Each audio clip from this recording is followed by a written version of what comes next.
Bonjour et bienvenue à cette nouvelle capsule Lumière sur notre équipe du Centre de services scolaires de Portneuf. Aujourd'hui, nous recevons Caroline Lambert, enseignante ressources à l'école secondaire Louis Jobin. Bonjour Caroline, Bonjour, merci d'être avec nous aujourd'hui. ça fait plaisir. Est-ce que tu pourrais nous faire une description de toi? Oui, alors je suis Caroline Lambert. Je suis enseignante en adaptation scolaire à l'école secondaire Louis Jobin et depuis quelques années, je suis aussi enseignante ressources. Oh, parfait. D'abord, est-ce que tu pourrais nous faire une description à quoi ressemble le rôle d'un enseignant ressources au secondaire? Dans mon cas, c'est d'être responsable de certains élèves pour qui le parcours scolaire demande un soutien supplémentaire, autant au niveau du comportement, des apprentissages, familial, social. Oui, ça ressemble à ça. Parfait. Quelles sont les principales responsabilités d'un enseignant ressources?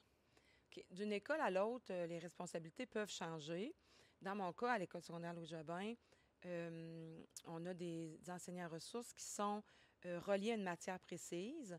Donc, si on a un enseignant ressources qui est en mathématiques, on va demander à l'enseignant ressources d'accompagner l'enseignant en mathématiques pour donner un soutien à l'enseignant, mais aussi donner un soutien aux élèves qui sont en plus grande difficulté dans cette matière-là. Pareil pour en français ou en anglais. Dans mon cas, à moi, j'ai un bac en adaptation scolaire. Donc, mon rôle à mon école, c'est plus d'accompagner les élèves individuellement. OK. À l'occasion, je vais me présenter en classe pour observer des comportements ou donner un coup de main aux apprentissages, mais habituellement, je rencontre les élèves plus en individuel, les suivis familiales, les rencontres pour les élèves, l'accompagnement auprès des notes. Je pense que l'enseignant ressources, c'est aussi de personnaliser notre approche auprès de l'élève parce que chaque élève est différent. Les élèves secondaire 1, 2, c'est pas les mêmes adolescents que nos élèves de secondaire 3, 4, Oui. 5. Les filles et les garçons vivent aussi le secondaire de façon différente. Alors, c'est certain que j'essaie de m'adapter Mhm. à ces élèves-là. Il y en a pour qui on va y aller un peu plus en douceur, les rencontres vont être plus fréquentes. D'autres que de les voir moins souvent, c'est correct, mais quand on les voit, on va au cœur des vrais problèmes. Je pense qu'une des forces de l'enseignant ressources, c'est d'être capable de s'adapter à Oui. ces élèves-là qui sont si différents et qui vivent des situations différentes. C'est aussi un travail d'analyse, là, savoir décrypter la personnalité, quelle approche on utilise avec l'élève. Oui, et l'élève ne se comportera pas toujours de la même façon dans une matière ou dans une autre, hein. Tout dépend OK? des forces et des faiblesses qu'il a.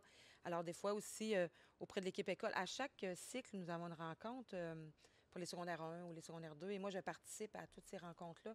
Donc, ça me permet d'avoir l'opinion globale aussi des enseignants Oui. face à l'élève pour qui moi je fais le suivi. Et ça me permet aussi de prendre un pas de recul parce que des fois en classe, quand on a 28 Ah élèves oui. et qu'on voit l'élève d'une façon, puis que moi je le vois en individuel, j'ai une autre approche auprès de l'élève. Fait que ça permet une vision globale de cet élève-là aussi et pas juste de le voir dans une classe à travers d'autres élèves, là. Tout à fait. J'aimerais savoir si le rôle d'enseignant ressources est similaire d'une école à l'autre. Je pense que globalement, oui. C'est sûr que moi, ça fait des années que je suis pas allée travailler dans les autres écoles. Il faut retenir, par contre, que l'enseignant ressources donne un soutien à l'enseignant, un soutien à l'élève, soit individuel, soit en classe. Nous, chez nous, à Louis Jobin, on a des enseignants ressources dans les matières de base, français, les Mhm. spécialistes, là, français, maths, anglais. Donc, ils vont aller dans les classes pour donner du soutien aux enseignants de français, maths, anglais. Je sais qu'il y en a qui font des petits groupes d'apprentissage. OK? Par exemple, là, on arrive en français, il y a l'orthopédagogue dans les classes, mais des fois, il y a d'autres élèves qui ont besoin d'un surplus d'aide. L'enseignant ressources peut aussi servir à rencontrer ces élèves-là, quatre, cinq élèves ensemble, revoir une notion qui est plus difficile pour eux. Je sais que ça se fait aussi dans certaines écoles, là. Donc, en classe, individuelle, en petits groupes. Très bien. J'aimerais savoir quelle est la clientèle avec laquelle tu travailles qui peut avoir accès à un enseignant ressources. À l'école secondaire Louis Jobin, les élèves de secondaire 1 à 5 peuvent bénéficier d'un enseignant ressources. Dans mon cas à moi, en début d'année, je reçois une liste de noms d'élèves pour qui l'équipe du primaire pense que le passage primaire-secondaire peut être plus difficile. Mhm. Donc, au départ, c'est ces élèves-là là, à qui je vais faire une approche et créer un lien avec eux. Mais c'est certain que dans l'année, si on a un élève qu'on sent qui glisse d'une façon ou d'une autre, au niveau Oui. pédagogique, au niveau comportement, je peux arriver dans sa vie là, comme tuteur plus. Parce que l'enseignant ressource, c'est aussi un tuteur plus. Parce que tous les élèves secondaires 1 et 2 ont un tuteur. Oui. Mais quand on arrive avec l'enseignant ressources, c'est comme si on est une aide supplémentaire pour eux. Parfait. Donc, de ce que je comprends, il y a vraiment un travail de collaboration. On parle avec les écoles primaires, avec les enseignants autres qui sont au secondaire. Oui, le travail d'enseignant ressources, c'est beaucoup un travail d'équipe, s'assurer une collaboration avec les enseignants, euh, s'impliquer dans les apprentissages de l'élève, travail d'équipe avec les parents aussi. On OK? prend contact avec les parents, les rencontres avec les parents, faire le suivi avec les parents. Donc, oui, c'est un travail de collaboration énorme. J'aimerais savoir concrètement comment est-ce que tu aides les élèves qui bénéficient de tes services? Moi, d'abord, je suis enseignante en adaptation scolaire. Donc, Oui. j'ai une tâche d'enseignement. Comme tous les enseignants ressources, on a une tâche d'enseignement à 20, 22, 18 périodes d'enseignement dans nos classes avec nos matières spécifiques. Oui. Mais lorsqu'on est enseignant ressources, on est dégagé un petit peu de cet enseignement-là à raison de 4, 5 ou 6 périodes sur un cycle OK? pour s'occuper de nos élèves de qui on est tuteur plus, hein, qu'on est enseignant ressources. Donc, à travers l'enseignement qu'on fait, à travers la pédagogie qu'on donne, on s'assure d'avoir du temps pour rencontrer notre élève, soit individuellement, soit en petits groupes, soit être en classe avec lui. Donc, les horaires sont très variés. On organise vraiment nos périodes d'enseignants ressources du mieux qu'on peut pour pouvoir être le plus près possible de l'élève pour lui donner un coup de main au niveau de ses apprentissages. Parfait.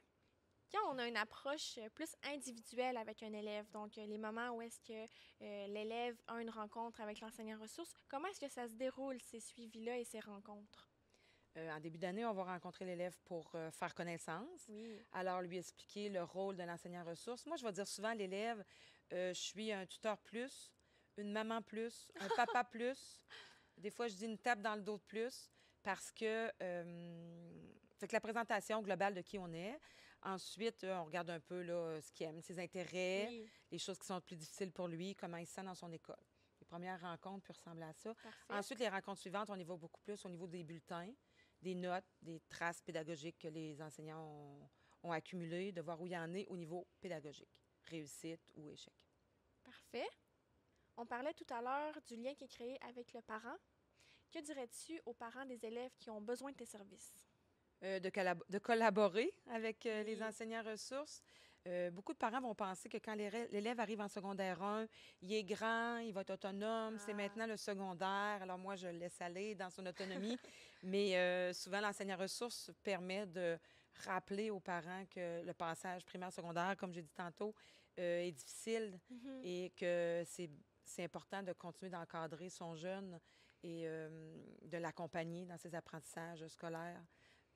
La collaboration avec le parent est hyper important. Plus l'élève sent que l'équipe école est serrée autour de lui, que les gens se parlent entre eux, plus c'est facile pour un élève de se Bien sentir sûr. en sécurité et bien dans son parcours scolaire. Donc, c'est vraiment un accompagnement pour l'élève. On est là pour lui, puis c'est dans un but positif de cheminement au niveau du secondaire. Oui, c'est un encadrement plus et c'est un encadrement plus que souvent l'équipe école a décidé, a choisi, trouve que c'est la meilleure façon de faire. Et des fois, en secondaire 1-2, les élèves sont pas... En secondaire 1-2, les élèves sont pas toujours conscients que cet accompagnement-là est important. Oui. Et en secondaire 3, 4, 5, on les revoit dans le corridor et ils nous disent une chance que tu étais là, une chance que tu as continué de m'encourager, une chance que tu as continué de me surveiller un peu, de vérifier mon bulletin avec moi. Alors souvent, en vieillissant, ils se rendent compte de l'importance d'avoir un tuteur plus auprès d'eux. J'aimerais savoir qu'est-ce qui te motive à venir travailler le matin? Qu'est-ce que tu aimes le plus de ton travail en tant qu'enseignante ressources? J'aime d'abord l'élève, Oui. j'aime l'adolescent. J'ai été engagée au départ comme éducatrice spécialisée au centre de service scolaire de Portneuf il y a 31 ans. Je suis la première éducatrice du centre de Oh! service de la commission scolaire à ce moment-là. Et donc, j'ai toujours travaillé avec les adolescents pour qui c'est un peu plus difficile. Ensuite, j'ai fait mon bac en adaptation scolaire, ce qui m'a permis d'accompagner l'élève aussi au niveau de ses apprentissages. Alors, ce que j'aime de mon travail, c'est l'accompagnement auprès de l'élève, de lui permettre de progresser dans ses apprentissages, de lui permettre de prendre confiance en lui, de se découvrir et souvent de réussir. Pour terminer, est-ce que tu aurais un souvenir ou une anecdote marquante à nous partager? Une anecdote, peut-être pas, ou peut-être que j'en ai, mais c'est des choses qu'on raconte pas nécessairement. Quand on vit avec des adolescents, Oui. des fois, on vit des choses particulières. Mais un souvenir, par contre, à chaque année, on en a des beaux souvenirs parce que on participe au bal de finissant, à la remise des diplômes Oui. en fin d'année.